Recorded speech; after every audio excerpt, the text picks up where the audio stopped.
Hi, இன்றைக்கி நாம் சூப்பரான evening snacks masala vada crispy and டேஸ்டியாக எப்படி செய்யலான்னு பார்க்கலாமா? ஒரு கப் கடலைப்பருப்பை 2 ஹார்ஸ்க்கு ஊற வச்சு எடுத்துக்கோங்க. இந்த ஊற வச்ச கடலைப்பருப்பை ஒரு மிக்ஸி ஜாருக்கு மாற்றி இது கூட ஒரு டீஸ்பூன் சோம்பு, 6 பல் பூண்டு ஆட் பண்ணி கொரகொரப்பாக அரைச்சி எடுத்துக்கலாம். இப்போது ஊற வச்ச பருப்பை ஃபுல்லாக அரைச்சி எடுத்துட்டோம். இது கொஞ்சம் கொரகொரப்பாக இருந்தால் தான் வடை நல்லா கிறிஸ்பியாக இருக்கும். ஸோ ரொம்ப நைஸாக அரைச்சிடாதீங்க.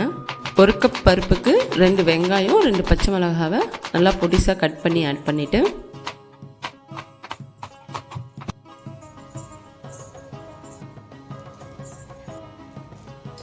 ஒரு கைப்பிடி கருவேப்பிலை, 1/2 டீஸ்பூன் உப்பு ஆட் பண்ணி இதை நல்லா மிக்ஸ் பண்ணிக்கலாம்.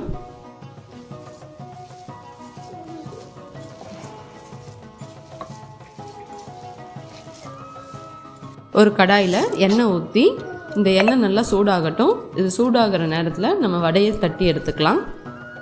இந்த மாவை ரவுண்டாக பிடிச்சி கையில் தட்டி சூடான எண்ணெயில் போட்டு 2 சைடு வேகிற அளவுக்கு பொரித்து எடுத்தால் நமக்கு ரொம்ப சிம்பிளாக கிறிஸ்பி அண்ட் டேஸ்டியாக மசால் வடை ரெடி. நீங்களும் ட்ரை பண்ணி பாருங்கள். அண்ட் இது மாதிரி மோர் வீடியோஸ்க்கு சேனலை சப்ஸ்கிரைப் பண்ணிடுங்க.